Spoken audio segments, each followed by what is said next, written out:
Good morning, good afternoon, good evening, wherever you are, whatever you're doing, and welcome to another episode of Media Matters by Anfield Index. Saturday was pretty bad, wasn't it? A 3-0 defeat at home to Nottingham Forest. There is a lot to be concerned about right now. There's big games coming up. It doesn't stop anytime fast. There's Champions League on Wednesday and another Premier League one on Sunday. I'm joined as ever by the renowned and the respected David Lynch, and I'm going to be honest on this one, David. Misery loves company, so if you could try and cheer me up a little bit or give me something for this, it would be massively appreciated. It's not much chance of that, mate. Not got a lot of good things to say in this one, if I'm honest. Yeah, it's going to be a struggle, but we will analyse it and we'll give it our best for this one. I mean, the Forest defeat, trying to be sort of analytical and looking at it objectively, the first half an hour was okay, wasn't it? It wasn't too bad. It was kind of just a meh game type of thing. And almost from that first goal, it's just downhill from there. Yeah, I mean, to be honest, I'd probably go a bit further on the opening half an hour. I thought Liverpool were really good. I mean, I think it got to the kind of half-hour mark, and I remember following the kind of numbers live, and obviously you're watching the game alongside it, so it's not just looking at the statistics. It's Liverpool, I think, had created one expected goal by around half an hour in, which is pretty impressive, and I think Nottingham Forest, they were less than 0.1. So, I mean, you extrapolate that over the 90 minutes, and that's going to be a really good performance. And I was kind of sat there at that point thinking, if they keep this up, they're going to win this game comfortably. And it's, then you could be kind of making the argument to yourself, that's 3 out the last 4 games he played well and won. So, that's what was kind of my thinking about it up to that point. I really did think they were doing a good job. People say that the ball's not gone in the back of the net, and obviously that is the main aim, but ultimately, sometimes that's going to happen. You just have to keep creating chances of the quality that Liverpool were. And I don't believe for a second that Sean Dyche wanted Liverpool getting kind of 6 or 7 shots right in the centre of the penalty box, having worked the ball there quite easily. So Liverpool were doing a good job. But then, the goal goes in from absolutely nowhere and just a collapse into possibly one of the worst performances we've seen under Arne Slot, I would say, after that. It was that bad. So from very good, or very good by recent standards anyway, to just truly disastrous really after that. And in the end, they get to the point where you think they fully deserved to lose 3-0 at home to 19th in the league. So, I mean, incredible contrast against that in that first half an hour, but just shows you how kind of brittle the confidence is, how brittle the team is, and how easy they are to get at in a moment where it's not all going in their favour. So, in the end, a pretty depressing day, really. And even after that first half hour, as some of the stats bear out there, Forest have 7 shots on target, more than us, created 1 more big chance, only had 25% possession. I mean, you could almost sense it in the stadium a little bit. You could almost hear the collective groan when the first went in, like, we've seen this before, we know what's going to happen. And they just folded again, like rinse, repeat, wasn't it? Yeah, exactly, because I think, is it every time they've conceded the first goal in the game now, they've gone on and lost it this season. So, that feeling gets into the crowd, and clearly it gets into the players as well, because the way they took that blow was very, very poor. I would be careful with kind of how I word this stuff, because you don't want to go too far, but it was awful, wasn't it? They were just so bad after that first goal. I kind of thought, you've played that well, that's gone against you. And I have to say, I know Liverpool have been weak from set pieces, but sometimes you've got to say, like, they're so unlucky sometimes this season, as well as being awful, by the way. I don't question that, but I tweeted that after the goal went in, that they are both bad and unlucky, because the ball just drops and he finishes it. And, the offside thing, we probably will talk about that, but, it just everything that the ball drops perfectly and it ends up in the back of the net straight away. And you're like, oh.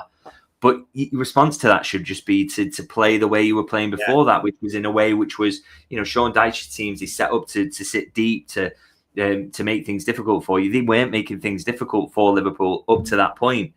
And then everything just fell apart. Liverpool couldn't create a clear-cut chance. They looked like being opened up every time they gave the ball away. And again, I think if Sean Dyche teams is kind of long ball teams, and teams that are going to hurt you in that way. They didn't really do that. They were like Liverpool made them look so slick on the counter attack, and again, that's not a Sean Dyche thing at all. So just really disappointing. I thought, that you've got to say about the mentality when they lose a goal, because they've got the scars from previously, but just generally, I just think the level of performance was absolutely terrible from the moment the goal goes in to the point, like I say, that you at full time have no doubts that Liverpool deserve to lose that and lose it comfortably. No, like you said, to a Sean Dyche 19th place team. I mean, you almost knew certain things that were going to happen, and you can get beat. That happens. It's been happening a lot this season. But the one thing I think, especially where I was sat, and people were quite right, I was going mental with 50-50s. Not only sometimes not competing properly, not going in for the 50-50s. You talk about sort of weakness and mentality and bits like that. There's certain things are just minimum expectations, aren't they? And at times you were just like, get in there. What is going on a little bit? Yeah, I mean, there's the one from Gakpo in the middle of the pitch quite early in the game. You just roll your eyes at, because I just can't believe that happened at this level of football. I mean, especially a guy who's 6'4", he's massive, just did not fancy it. And I think, you've got to think back to what would Jurgen Klopp have said on the sidelines if that had happened. He would have flipped his lid. And you didn't really see any reaction to it. It was just like, oh, well, that happens. And I know that was one thing that Jurgen Klopp spoke to Gakpo behind the scenes about as well. One element of his game he felt he could work on was his aggression. And we saw that, I think, after that talk had happened, because that was into his final season. And then since then, just kind of slowly eroded to the point that he's pulling out of a 50-50 in a game where Liverpool are, they're in this run at the moment where even if you just think it's about perception, about being seen to be doing things, I actually think these things help. If Gakpo crashes into that challenge and wins the ball, the crowd gets up. And you can't say that's an intangible or a thing that doesn't matter in football. It massively matters. So to see him pull out in that way, and he wasn't the only one, by the way. I think Gravenberch did one. I think McAllister did as well. And you just kind of, for the whole team to be doing that it's shocking, really. I just think, you just expect so much better, really, in terms of professional standards from them all. I mean, a lot of the other things I think you can excuse and aspects and mitigating factors, which you've spoken about all through the season, pulling out 50-50s is, you're going to get questioned for that. And I think rightly so, really. Yeah, there really isn't any defending them when they're doing things like that. And I mean, from the off, there was mixed reaction. But if you just looked at I suppose Alexander Isak's got a lot of focus from this. He's clearly not fit. He's not remotely fit. I think it's like half an hour in the last 4 weeks. So it's kind of puzzling why he starts in the first place. But even as a bigger issue, are we looking at this? Because I just saw it from the main stand on Saturday, and I just kept saying, they don't know how to use him. They don't know how to play with an out-and-out number 9 in this system. It just looks like they've no idea. Yeah, absolutely. I think he ends the game with 15 touches. So you can talk about his fitness and his ability to, create separation or to finish sharply because he's not feeling fully fit at the moment. But I mean, if you're giving him 15 touches of the ball, there's got to be problems behind him to kind of account for that. And it's, as you say, it's the way that he's being used or not being used. And, this isn't new, by the way. And, I think sometimes some of the things that are pulled from Slot's first season are a bit over the top and a bit overly harsh, and like losing the last few games of last season. I just think those should be written off. But one thing we consistently saw over the course of last season was an inability to get the 9 into the game. Yeah. And so it was kind of puzzling that they went to go and sign 2 out-and-out number 9s in Isak and Ekitike, but you kind of thought, well, they'll have a plan. They'll change how they approach things. It's not happening. They're still not getting the number 9 in the game. And you've got, and basically 2 of the most expensive parts of your team typically are the guys that you're using in that number 9 position. And they're just being wasted because you can't get the ball to them. And, I think it was a shocking decision to start Isak, by the way. When he said it in the embargo section, I thought, okay, he's saying this, but we're probably going to see him against PSV. What, just incredibly foolish to think that a game against Nottingham Forest, the Sean Dyche team who are fighting for their lives, you've got good players who are probably better than the position shows, and they're going to come up and try and frustrate you. to start him in a game like that. And I know that the end goal is you've got to get him fit, but pick and choose his games. This is not the one to be starting in it. And yeah, it was just a problem of his lack of fitness, Liverpool's inability to get him involved, and that latter one for me is a real concern, because we've got a squad built here for out and out number 9s to be used and to be utilised and to score a lot of the goals, and he can't get them involved in the game at all. And I start to wonder, that throws up real questions about the summer's plan for me. Why have you put all the goals there if this team has for so long been used to playing with a kind of false 9? They did it last season with Diaz. It's only looked at its best over probably the last decade when it's had someone in a kind of false 9 position. Why didn't you go and buy that and try and find more goal scoring wingers and just continue in that phase of things? So really, really surprised by that, and I thought it was a poor decision, and that in the long term really, really worried about how they use the 9, to be honest. Yeah, it's struggling to see how they fix this short term. Long term will be interesting. But in terms of even other selections, it's not even a debate that Dominic Szoboszlai is by far Liverpool's best player of the season. It's been, as it says there, a one-man show, and he created the most chances in that game as well. I think our best player probably right now at right back and just negating everything he's good doing. We're all a bit head scratching with that. Yeah, I don't mind that one so much, if I'm being honest, because I think some of the better performances this season have been with Dominic Szoboszlai at right back. I think, they beat Arsenal with him there, and he was the match winner and played well in that game as well. And, he does a lot of kind of Trent things in his ability to help build up from that right back area. So it helps Liverpool go back to some of the stuff that they were good at. So I'm not completely against that selection, particularly, of course, because the 2 right backs were injured. So, he could have used Joe Gomez there. But if you start to use Joe Gomez there and he gets injured, that's a little bit of a concern for the manager. So I'm not against that, to be honest. And I think it could have worked. I don't think that was a thing that caused a massive problem for Liverpool, not least because Curtis Jones kept dropping into right back and Szoboszlai spent quite a lot of time actually in central midfield. It was just everything else about the performance was absolutely dreadful. So that particular one, I don't have massive issues with it. Just, I suppose it's strange for me, like, if Slot rates Joe Gomez so little as he does now, because we think Konate's form and he still can't get in ahead of him, like, he is the only one who's actually played right back before Szoboszlai switched there this season. All the things that are going on, and Joe Gomez still can't get minutes in a Premier League game. He's almost moved into that Endo, Harvey Elliott category, it seems. Chiesa almost, doesn't it, for Arne Slot? He's just not going to use him, really. I think he's just worried about using him because he can't rely on him. Because if he becomes the starting right back for a couple of weeks and then gets injured, which will inevitably happen, I think he's kind of worried about that. I reckon the sharpness probably isn't there.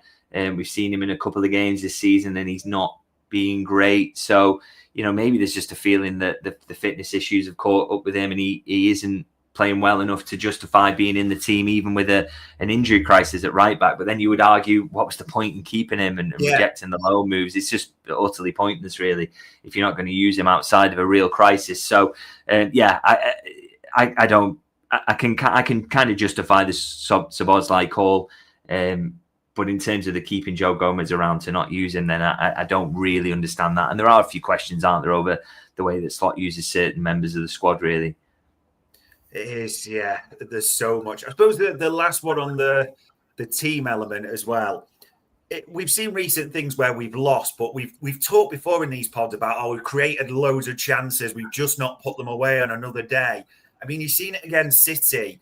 And I know what the XG says, but there's the one where Kerkez shanks it, maybe McAllister gets blocked. But it wasn't like Matt Sells was diving everywhere, saving chances. And Forest actually create more shots on target overall. Yeah, to be fair, I think the majority of that XG comes in that first 30, where I do think Liverpool were getting good shots away in good areas. The build up looked really good, and they were kind of playing through Forest at will. So I will give them credit for that, absolutely.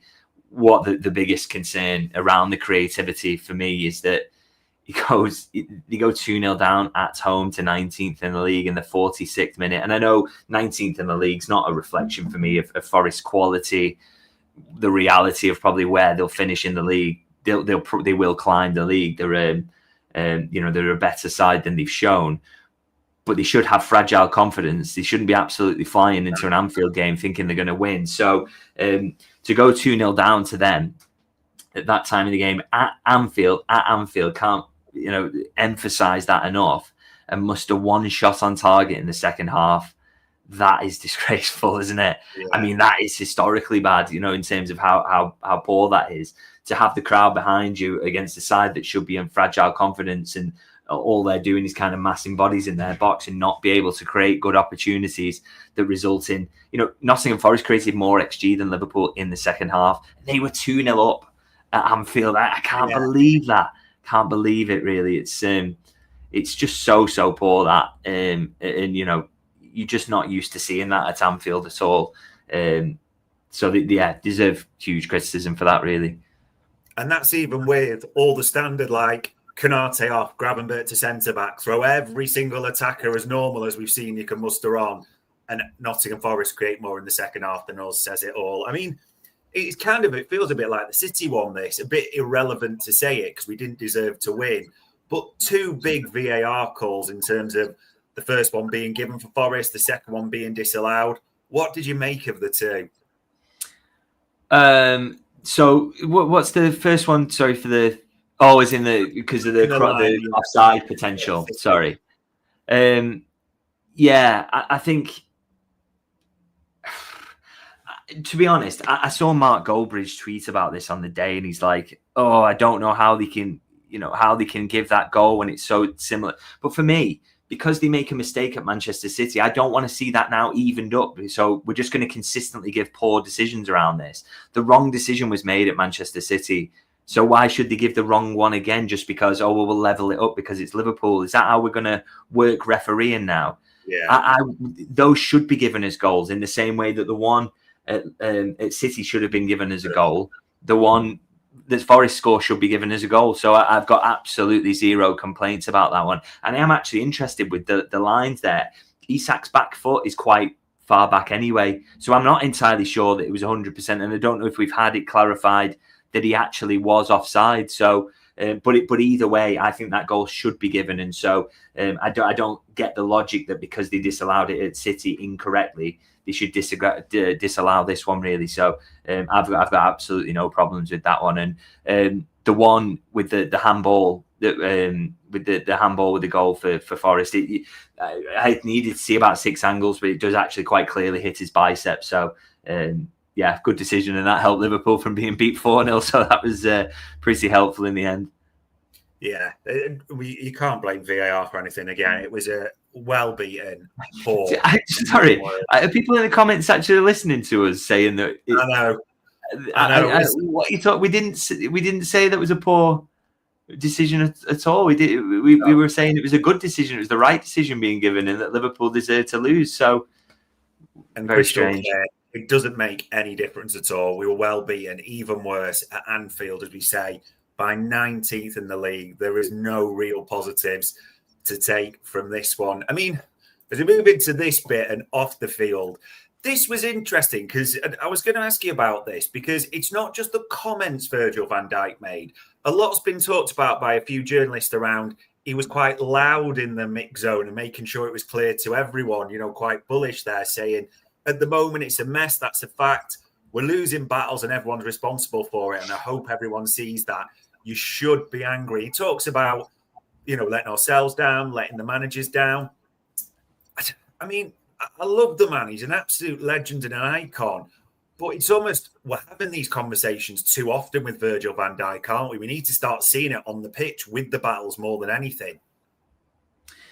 Yeah, I mean, I don't know if he's trying to say it publicly to really get into his teammates and say this just isn't good enough. But I mean, they probably know that. These are good professionals. These are players who won the league, by the way. So we can't go too far about kind of suggesting these are really mentally weak and not good enough and they don't win battles, full stop. They are capable of doing it and they're not doing it for whatever reason. And one thing I would say, we're critical about the 50-50s, but a lot of the time as well, when you are late in the press, that is a tactical issue a lot of the time, rather than kind of, what we saw against City. And I know he got criticised for not trying hard enough there, but it was actually just because City were flooding players around them that you couldn't press that many players. So, the manager deserves blame for some of this as well, in that they don't look like they're trying, but also the 50-50s, they are on the players as well. So, nobody's immune really.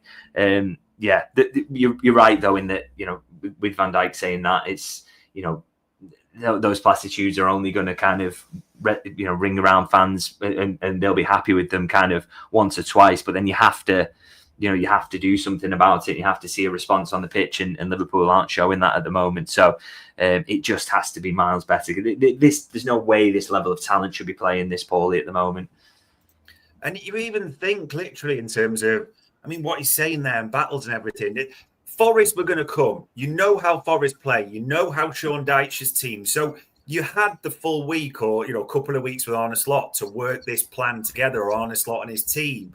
But you just watched it and you just thought, like, as time went on, you were struggling to see the plan. Like we say, getting Isak, just couldn't get him into the game. You were just wondering, like, what are we trying to do a little bit at times? Yeah, I still don't really know that. I still don't understand the subs thing that he's doing at the end of the games at the moment is just a bit ridiculous now, really. What is frustrating about that is Slot made so many smart substitutions last season that won games for Liverpool. Little tactical tweaks to get the ball in certain areas to kind of capitalise on a weakness in the opposition. And we praised him so many times for seeing little smart switches that would do things for Liverpool. And it's just like, at the moment, he doesn't have a plan to use the first 11 because he doesn't know how to get his number 9 involved. And so that the initial plan and the plan that they built over the summer and all the talks, and Richard Hughes should not be immune from criticism for that, by the way. Yeah. That plan is not working. And then the kind of flip side to that then is, when that plan is not working, the plan B is to just throw forwards on and then not be able to get them the ball in the right areas. And I just think it's absolutely it's crazy decisions being made at the moment, really. So, the problem is, like, sometimes when you go on losing runs, sometimes you can get a bit over the top with it. But it's like everything is bad at the moment. Like the underlying performance is awful. The results are really poor. There doesn't seem to be a clear plan about how the team should play, and then it gets even worse when they start to throw the subs on. So I think a lot of these are very fair criticisms at the end of the day, and you just have to see more. There's no way. I thought this season could be a little tricky with the turnover. It was a big concern we spoke about over the summer. That's not with hindsight. It was like, this could be an issue. We fancy this team a lot, but it could be an issue if they can kind of, if they can all click at the right time. And so you expected some issues, but I did not expect it to be this bad come November at the end of the day. And, we've spoken a lot of the time as well about kind of the mitigating factors they've faced. I mean, the turnover is probably the number one thing. Obviously, what happened with Diogo, which I will continue to mention, even though people suggest that that's not a factor at all. And they've had injuries and some people missing pre-season that's really disrupted them. All these factors you throw in together, but I just do not think that you can get to November and be this bad, because, seemingly none of the signings have acclimatised, although I thought Kerkez was okay at the weekend, but none of the signings are showing their best at all. We're not seeing any signs of that new game plan that Arne Slot wanted to implement. And it's late November. We're nearly going into December now. This is the point at which I would have expected some of those problems to have ironed themselves out a little bit. And we're not seeing any signs of that. So, you get a kind of lot of talk of people saying, well, we could see this at the start of the season when we weren't playing well. Why didn't you call for the manager's head then? But it's like, you've got to kind of give them, for want of a better phrase, enough rope to hang themselves. You've got to see a bigger sample size. And, it could so easily have happened that Liverpool were a bit patchy at the start of the season, and then they clicked because the signings clicked, because the game plan started to click, and you got a bit better going forward. I think it's fair now. We've seen enough football now. We've seen enough time in late November, and we have also seen the worst performance of the season by a million miles for me in the last game, to now start saying these issues are profound and they are seemingly at the moment not going to be solved. And so, this is a huge problem now. Which, it does lend itself to, and people, quite vocal in the chat panel, there'll be different takes on it. But this is important to say. I mean, Fabrizio Romano came out yesterday, said Liverpool, not looking to change their manager, supporting there. He's got the backing of the club. And it almost feels like there should be a caveat on that, because Tom Werner was there at the weekend, wasn't he, as well? That Arne Slot's got the support of the people above for now. Because if it carries on like it is, this will change very quickly, won't it? Yeah, this is it. It's kind of easy to say that now, and you would start. I totally agree with that. In that, there's no talk internally of anything happening. Of course, this is a manager who won the league. They're going to give him time. There are all those factors involved. But I think the moment that the manager's future comes under threat is the moment that Champions League qualification starts to look in doubt. And now, we're not quite there yet. I mean, I refuse to look at the Premier League table. I probably better have a look kind of now to see where are Liverpool. So, 18 points, 3 points off fourth place at the moment. So you wouldn't say it's they could be back in the top four by next week. But it's, the moment that comes into doubt is, I think, the point at which the manager, they start to get a bit kind of concerned and maybe do something. I think either way, I think ideally they would like to wait till the end of the season before they make any decisions, because it's all about the availability of certain candidates and those sorts of things that they've got to consider. But you can't keep losing games. And we've been saying this for weeks now. I mean, it's 8 defeats in 11 games. How far do you keep going? 10, 11 defeats in whatever, 15, or, when you start to get up to those kind of numbers. Because if you just keep losing and losing, you're the Liverpool manager. And as much as Liverpool have got problems this season, those problems should amount to them probably finishing in third at the absolute worst, not to be finishing in mid-table or having a season like Manchester United and Spurs did last time out. That's just not even close to acceptable. So, there is going to come a point where a decision will be made. We're not quite there yet, and I think that's fair enough. I know plenty want to kind of make the sacking now, but FSG, we know, will not do that. But you can't lose forever as Liverpool manager, and a decision will be made at that point if it starts to look like the players have completely checked out and nothing is getting any better. Yeah, and I mean, that form table as well, the last 7 games, there's only Wolves are behind us, and that's because we won 1, lost 6 out of the last 7. I mean, yeah, it needs to change, and quickly, if anything's going to happen for his sake. And yeah, I do want to bring this in, because if you've mentioned it in the chat panel and you talked about it in the summer, because it's right, Arne Slot has got ultimate responsibility for the tactics, certain things, setups, as we talked about. But the recruitment, and it's probably shown at right back a little bit now that Connor Bradley out for, I think it's around 3 weeks, suggested, isn't it, by Arne Slot in the press conference. And there was always real question marks about Connor Bradley's fitness or his inability to put a run of games together. You've got Jeremy Frimpong now out for the same time, who doesn't seem a natural right back and very different to what we've got. There is probably a few questions to answer about the whole right back situation now, isn't there? Yeah, I think that's fair to say. I think, Arne Slot said last season that he thought that Connor Bradley would be fit more regularly if he was playing more often. He felt that, the fact he was getting dipped in and out was not helping his fitness and not helping him be consistent. Unfortunately, he had a disrupted preseason, which then is kind of going to have a knock-on effect there. But I think we're seeing that now. I'll be honest, I might regret saying this. I didn't like the Frimpong signing. It's one of the reasons that I felt it wasn't going to happen, is that I didn't really understand it, because you don't tend to get right wing backs and turn them into full backs. It doesn't really tend to happen. And I think Liverpool looked at that and thought, he can play right wing, he can do a bit of right back. He's available for so cheap. We'll do it. But I'm not sure he's got a kind of clear place in the squad or a clear place. And I don't think he's going to come down and kind of, when he's fit, completely nick that place from Bradley and be a nailed on starting right back for Liverpool, if I'm honest. So I do think they've got an issue there, because I think Connor Bradley's good enough, absolutely, but he can't stay fit. And the other guy, I'm not entirely sure that it's the right signing that Liverpool should have made, which, along with what I was told at the time, is why I didn't feel it would happen. But yeah, they did it in the end. And I don't know whether that's one they'll end up regretting, but we'll see. So, yeah, they have clearly got an issue there. And again, we're talking about, they made so many changes in the squad last summer.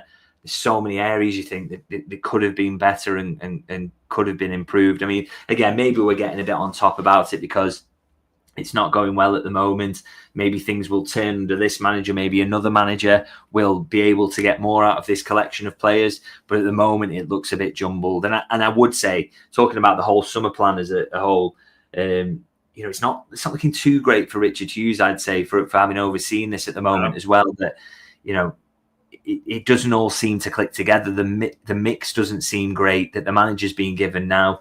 And, was that considered at any point outside of, he's a good player, he's a good player, he's a good player, rather than how will he dovetail with him and how will these relationships work?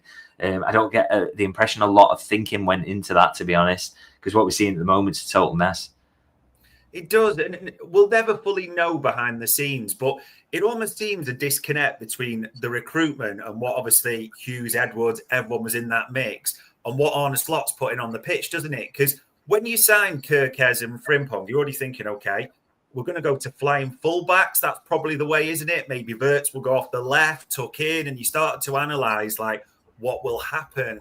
And yet you're not seeing any of this. We've seen Kerkez quite often attached to Van Dijk's hip, haven't we, on the left-hand side, almost exposing all his weaknesses. Yes, I know Frimpong has been injured for large parts, but we see no move towards that sort of element of flying fullbacks. And even just the way we're setting up in terms of playing to the strengths, disconnect's the only word I can kind of come up with, because we're told, and we believe it, the Spearmans, the data, the analysts, the absolute geniuses behind the scenes, but it's not translating to anything we're seeing on the pitch right now.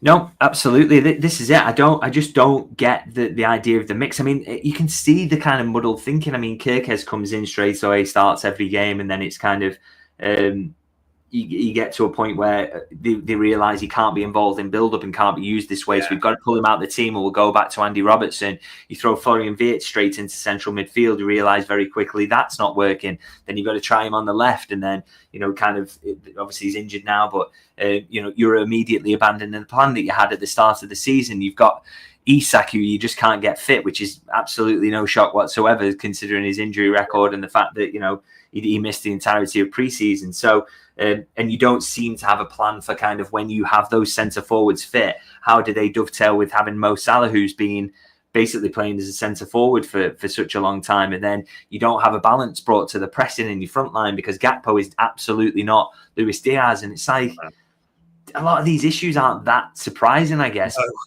And we aren't paid like vast sums to deeply think about those before they arise, and it's just kind of surprising that a lot of this has caught them by surprise, to be honest. And the mix just looks so off at the moment. And again, it might be that we're catastrophizing because they're in a bad run at the moment, and it will eventually click. And when Kerkez finds his best form, and Isak and Florian Wirtz, and then we will start to see what the plan was. But I just can't see anything like it at the moment, and I'm really struggling to see Kerkez even when he gets into good form. And I think he has. I thought he was improved at the weekend, but he still wasn't great use in deep build-up, was he? And I don't think he ever will be. I don't think when is Florian Wirtz going to be in central midfield and that not look like an incredibly lightweight central midfield, not least because you've got two people behind him who are not going to be, orthodox holders. Oh, you should have left in the United fan laughing then. I mean, they are terrible, by the way. I didn't need to ban them. What you needed to do, really, if you were going to have Wirtz in your central midfield, was probably have two guys who just cover loads of ground behind him, and they've not got that. And so, the mix looks crazy and not right. And I've seen discussions around like, how would a back three work for this squad? And you look at the profiles, you think maybe, and you're like, but that wasn't what they were buying for. That definitely wasn't the long-term plan, and yet that looks the best fit for this squad. So that, to me, says the profiles that you bought weren't right, or they weren't a good fit for what you were actually trying to do. And it's a bit of a mess at the moment, really. And yet, January is literally around the corner, and despite having spent 450 million, we're being honest about things that are not looking right. This link will not go away, as you know, that Fabrizio Romano was talking about it yesterday. We had David Ornstein midweek talking about the clause, which is 60 plus 5 million, and for a limit. Strange, it's like a next day sale, isn't it? A small period in January, and then it reduces into the summer. This Semenyo link it's the hottest one out of any of them for January. there's a lot of journalists saying this, but I know you're kind of like, just there's a bit of a question mark around this for you, it's fair to say, isn't there? Yeah, so I mean, I spoke to someone at Liverpool about a week ago about it, and they kind of played it down. And the suggestion to me was it was Bournemouth are really kind of pushing this out there, which I think if you think about it, that does make sense. I know Liverpool would like to play that down if they were genuinely interested, but it does make sense for Bournemouth to be talking this up at the moment. I mean, he's in a bit of a hot streak for scoring and assisting at the moment. He's obviously at the peak of his value because he will go for cheaper in the summer. So. And obviously Bournemouth are not going to be at risk of relegation or anything like that. So it's a really sensible time for them as a selling club to sell him. So to put that information out there, that he's got this clause and he can be got at this point, it really does benefit them, doesn't it? But I'm slightly sceptical about Liverpool, the strength of their interest. I don't doubt they've watched him for a long time because of his profile and everything, and who he plays for, and he's done well at Premier League level. But I do wonder whether it's just Bournemouth talking it up a little bit to try and cash in at the peak of his value. And I also have questions about the player, to be honest. I mean, shot selection, finishing, just a couple of kind of big red flags for me, really. I don't think he'd come to Liverpool and be a consistent scorer, if I'm honest. He certainly wouldn't be scoring at the rate he is at the moment. He's very much in a purple patch. I'm not. I think he would improve Liverpool's press. But in terms of the creativity and the goal output, I don't think he's elite level. Now, maybe Liverpool would look at it and say, we just need to balance things up with a kind of Diaz-style presser. And it doesn't necessarily matter what his numbers are. But for me, that would just feel like a bit of a short-term buy, really. And I just think Liverpool, they probably don't need that in the forward line at the moment for me. Someone he took more shots than anyone in the Premier League last season and scored 11 goals. That really stands out to me. I don't think his shot selection is very good at all. So, he might improve the press slightly, but is that enough to justify 65 million? Is it enough to say it will make Liverpool go from where they are now to where they want to be? For me, just one good, more good presser thrown into the mix. I'm not sure it does that, not least because as well, obviously, you've got Gakpo on that left-hand side. Maybe he comes out of the team, but you've got Ngamoa, who you want to give minutes to at some point. I know people are cynical about that, but you really do need to use him at some point. You've got Wirtz, who probably the best position for him now looks like the left-hand side. To sign another natural left-sider who can play on the right, yes, but for me, he's not good enough to be a long-term Salah replacement there either. I don't think it will be a smart signing, and I do believe that it is kind of Bournemouth trying to drum up a bit of business, really. I mean, I like the player, but as far as I'm aware, Antoine Semenyo has never played right-sided centre-back or DM in his life as well. And, I mean, for all the money and all the things we've talked about, and the January market is upon us. I know, and I get it, there's players we'd all like and rejoin, and his availability in World Cups and all that's a separate conversation. Is there an element for you, though? It's, as much as we talk about recruitment, at least if I knew what the plan was on the pitch, I would know what we needed. Like, at least at points we were struggling with build-up and we thought, okay, a defender with progressive elements, that was in. But then, okay, now we always needed a DM anyway at some point. But just because you can never quite tell, like, what is the actual plan? That makes it hard to say, we definitely need this player. Although I know others, like, Elliot Anderson was brilliant against us on Saturday, and a lot of people would like names like that. But the lack of semblance of a plan makes it difficult at the moment.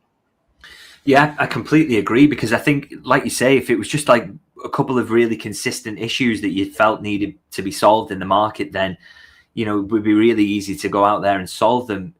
But it's just not at the moment. I mean, I actually think against Forest, there weren't really problems in build-up. I thought first half hour they were cutting through Forest, and even in the second half when they couldn't create a chance, and that wasn't because they weren't being able to get through Forest's press, because Forest weren't pressing at all.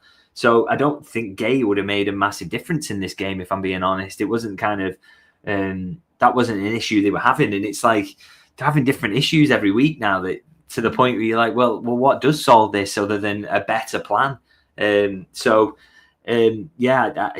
very, very hard to know what would kind of solve a lot of these issues. And maybe it isn't a signing. Maybe it's, maybe it is different tactics or the manager being changed or any of those sorts of things. I don't I think there are a couple of areas that Liverpool are going to have to look at in the coming windows, and centre half is absolutely one of them. But I'm not sure. I'm not sure it's an obvious fix, and actually, it's probably the most worrying aspect of it of all, if I'm being honest, because you looked at that Jurgen Klopp season 22-23 when Liverpool completely fell off a cliff and things got really bad at times in that, but it was so obvious what the problems were. And in the COVID season where things really dropped off again and they were topping at Christmas but then fell away, again, it was really obvious. And that was centre halves in that season, and in the 22-23, the midfield was absolutely gassed. And once those problems got completely fixed, there were no other, that solved everything. Whereas what can you say is that problem here in this team for Liverpool? I'm not sure what it is really. There's like one thing that you can identify that you could say, because I mean there's just such a multitude of issues. That the press isn't good enough, the build-up isn't good enough at times, the ability to defend long balls isn't good enough at times, the cutting edge, the finishing chances at the moment isn't good enough. It's so many problems that you don't think it's I think further recruitment will have to happen at some point to solve some of the problems, but it's not really easy to point at it in January and just say you can kind of sort it out with X, Y, or Z. Yeah, it is so tough. There's so many things to sort, and people are going back to, I understand this, when there is so many problems and you're seeing a semblance of plan, a lot of people will look at the manager for that at the same time as well. So, yeah, we did say misery love company. So thank you for all your comments there as well, ladies and gents. I mean, coming into this week a little bit, trying to, because if I can lighten the mood a little bit, a Champions League game at home against an area Divizia team might not be the worst pickup, possibly. Yeah, I think they'll win, to be honest. I'm pretty confident about this. I think Liverpool have been good in the Champions League because of the different test it throws up and the fact it is less physical and teams are less capable of hurting them. It's a home game against one of the weaker, I think they are pot 3, aren't they, PSV? So one of the weaker sides Liverpool will face. So I fully expect them to win and probably put in a decent performance. But the problem is for Arne Slot is not just kind of winning this game. He has to put in something that will translate to the Premier League and see that improvement sustained. So I won't be saying anything about a kind of corner being turned if they do beat PSV, because I fully expect it. But he needs not just a win. I think he needs a good performance and some confidence putting into these players, but also them playing in a way that they feel that they can also replicate when the Premier League comes back around, because it's just kind of night and day at the moment. Does it, I mean, for PSV as well, does it not feel like some things are obvious, like Ekitike will come in for Isak, you'd be pretty confident on that. Maybe Robbo as well. I mean, I don't know what we do with Konate. That's an age-old question now. We keep saying every week. But there's bound to be a bit of rotation, isn't there, surely? Yeah, you would think so. I wonder whether kind of, a Joe Gomez will come in like and that kind of thing. Maybe, but he didn't want to use him in the Premier League, and he clearly doesn't. But there's an opportunity to maybe try him in this one. We'll see. A couple of bits of rotation in other areas. But I mean, he probably won't want to go too far, because he needs some of these players to be part of a winning team to feel what that's like again, and just try and restore confidence and some rhythm. So. I'll be interested to see how many changes he makes. I mean, with Isak and Ekitike, maybe he wants to pair them in this game and see if kind of a different shape will work and help Liverpool out a little bit. So, he's got a couple of things to think about really with this one. And like I say, I think they'll win anyway. But he needs a bit more than just a win from this, I think.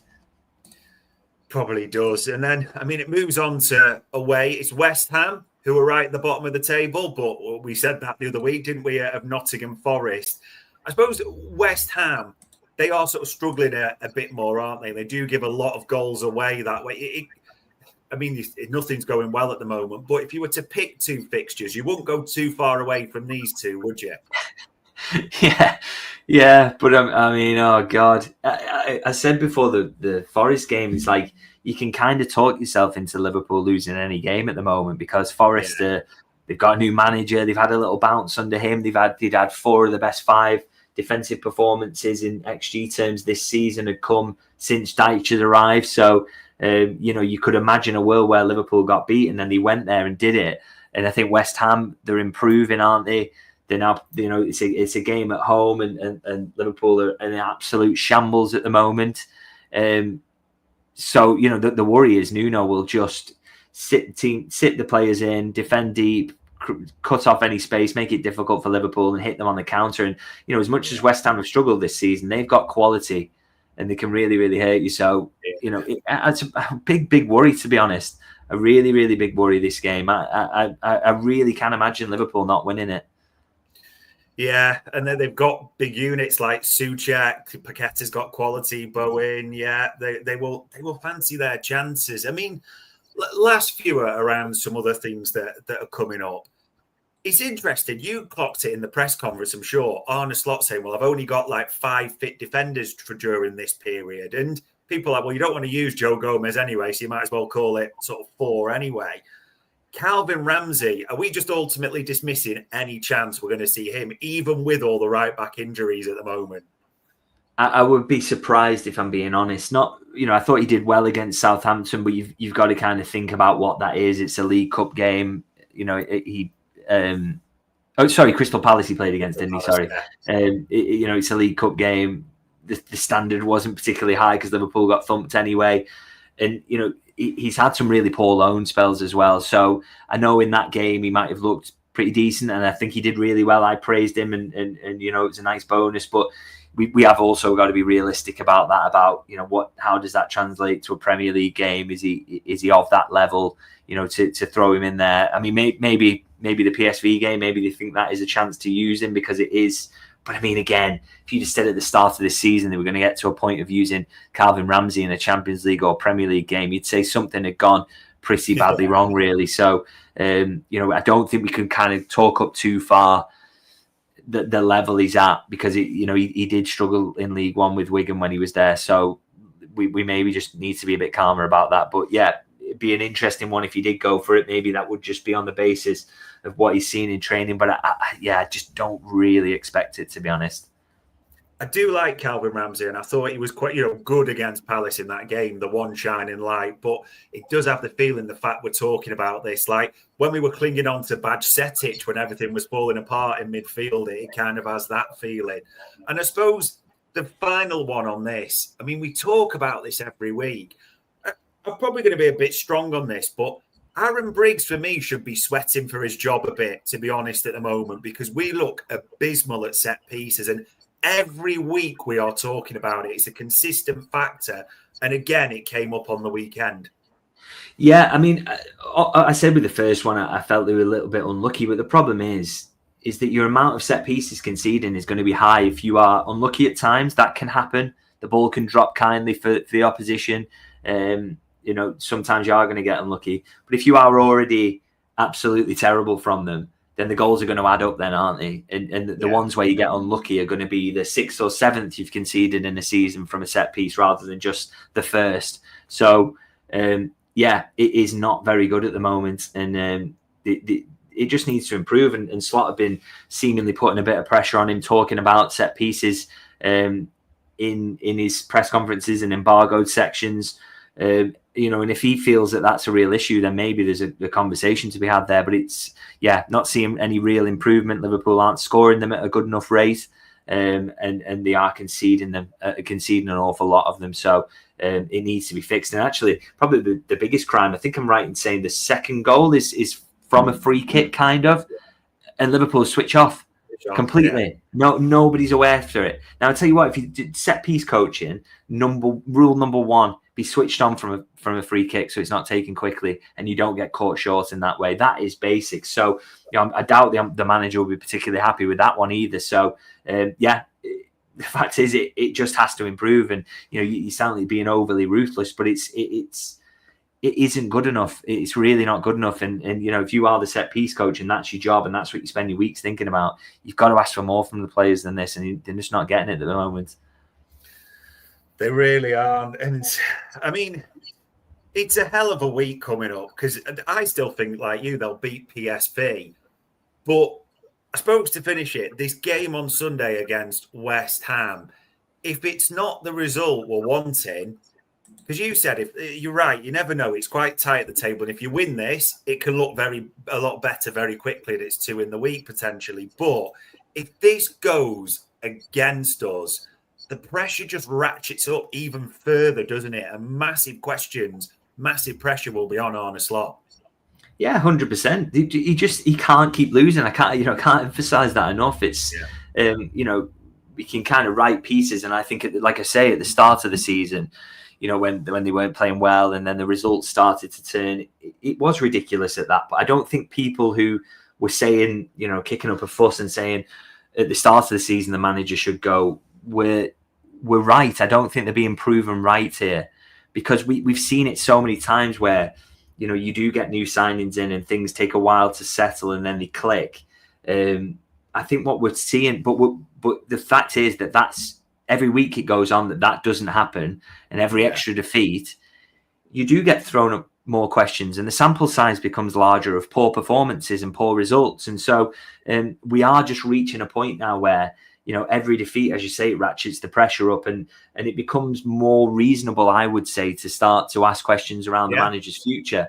I don't think we're at the point now as a journalist where I would write the piece to say he should go. Definitely not. I still think you earn yourself a decent amount of time by winning the league in your first season. And, let's not forget, by the way, he's only the second league winning manager in Liverpool's that I can remember in my lifetime. Obviously, I was born in 1988, so they had won a league title in my first couple of years alive, but certainly only the second I can remember. So that does buy you some grace, and I know some people won't agree with that, but I really do think it does.